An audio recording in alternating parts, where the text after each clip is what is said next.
Hey, it's great that so many of you join with us every week as we explore digging deeper into an issue in our culture today. And this series is exploring the many faces of violence in the culture of the United States.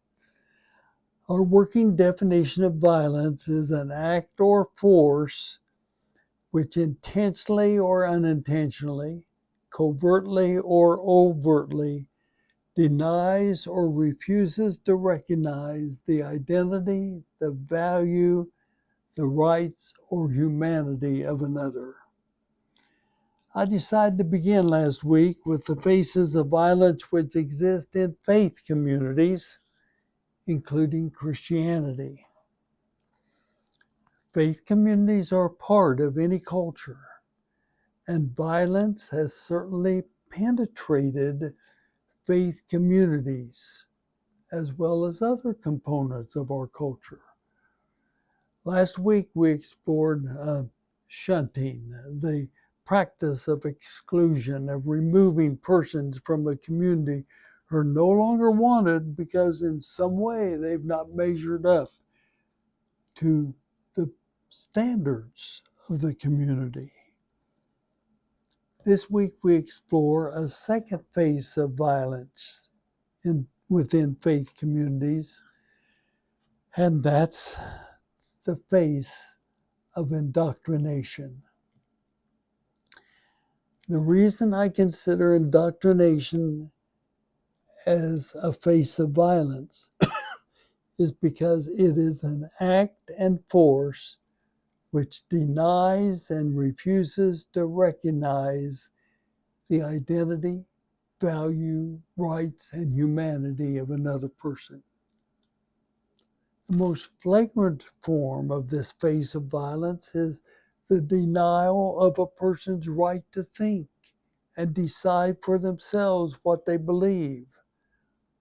Not only the right to think, but the denial of the right to ask questions, challenge assumptions, and stand over against authority when authority represents wrongdoing, privilege, and abuse. Now, it's helpful to make the distinction between indoctrination and education. The goal of education is for the student to learn factually based information, to reason, and consider the consequences of thought and action before speaking or doing. Now, that's the goal of education. The goal of indoctrination is for the student to agree with and adopt the beliefs and interpretations of the entity or person who is in charge and determines the truth. An entity or person determines the truth.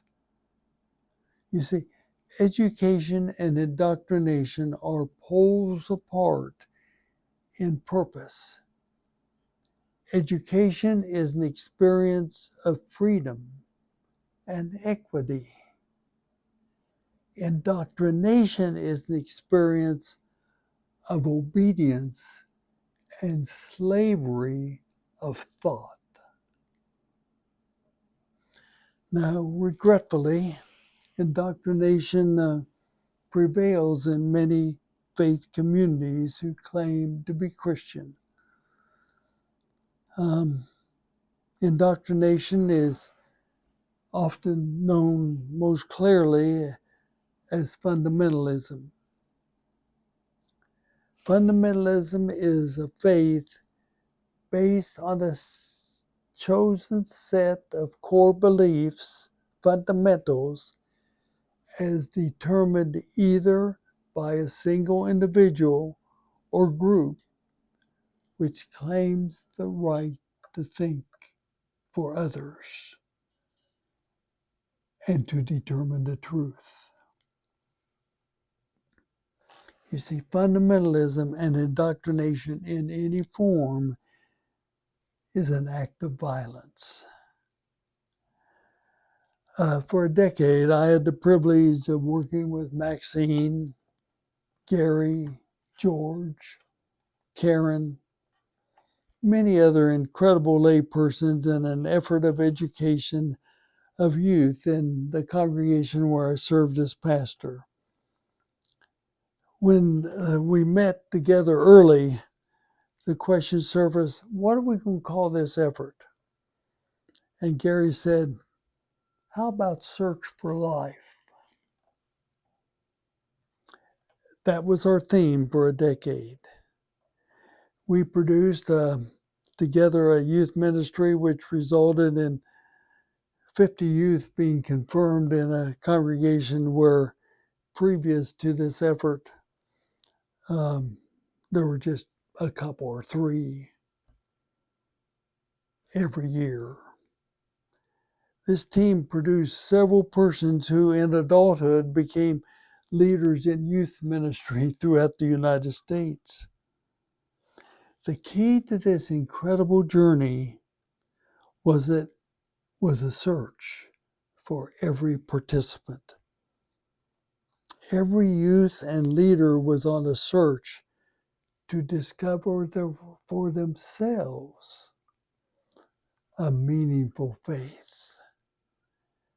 No one had to agree to a creed, a set of fundamentals as indoctrination would require.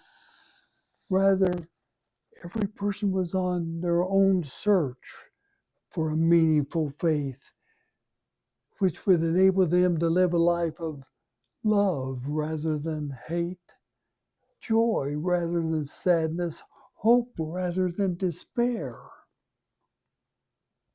See, education is a journey of love, joy, and hope. Indoctrination is a journey of hate, sadness, and despair because it's an experience of being held captive rather than being free to search for a meaningful faith. Indoctrination is one face of violence in faith communities in our culture, in which violence has replaced freedom as the hallmark of our life together. Now, this face of violence called indoctrination raises its ugly head in many ways. Censorship. Controlling what another reads is a violent act. This is the reason why John Wesley, the founder of the Methodist movement, had a suggested reading list for class meetings of laity and included the classics, which often included books which represented thoughts which were basically secular, not sacred. But there was no censorship in those early class meetings. Another way that indoctrination raises its ugly head is in the insistence on agreement, insisting that our life together has no elbow room for diversity. That's a violent force. This is the reason why the witness of the United Methodist Church is that community looks like a tossed salad rather than a melting pot. You see, in a melting pot, individuality of identity is lost. But in a tossed salad, every ingredient retains its identity and purpose. Another way indoctrination raises its ugly head is a denial of history, which is a violent act. I experienced for 8 years the impact of the history of faith communities trying to exorcise the tribal identities of indigenous Indians so that they would be Euro-Anglo in thought and name. That's the ugly face of indoctrination. You see, it exists in faith communities. I believe it's a rising force in 2024, often in the name of Christianity, but not in the name of Jesus.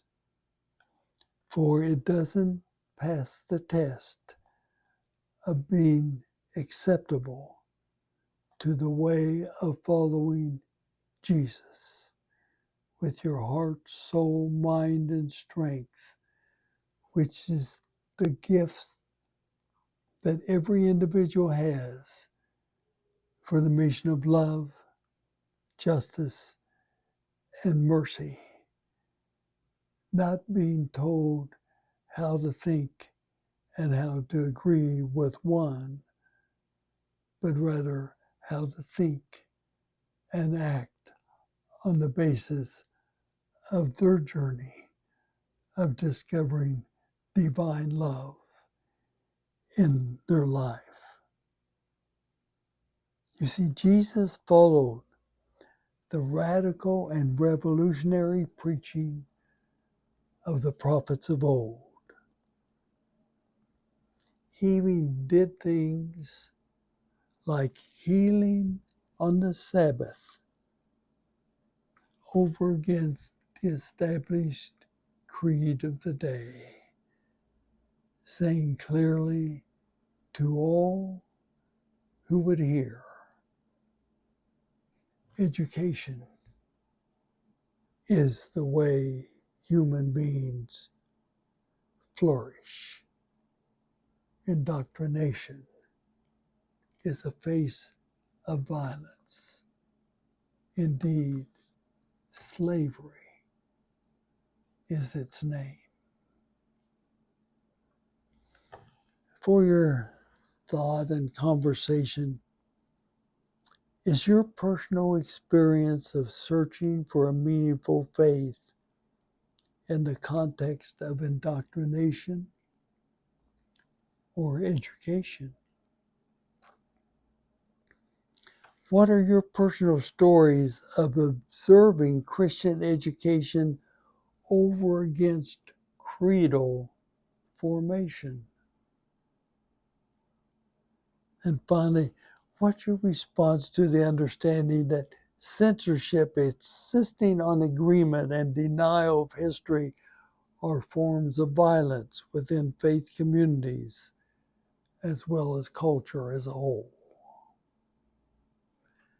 Thanks for listening.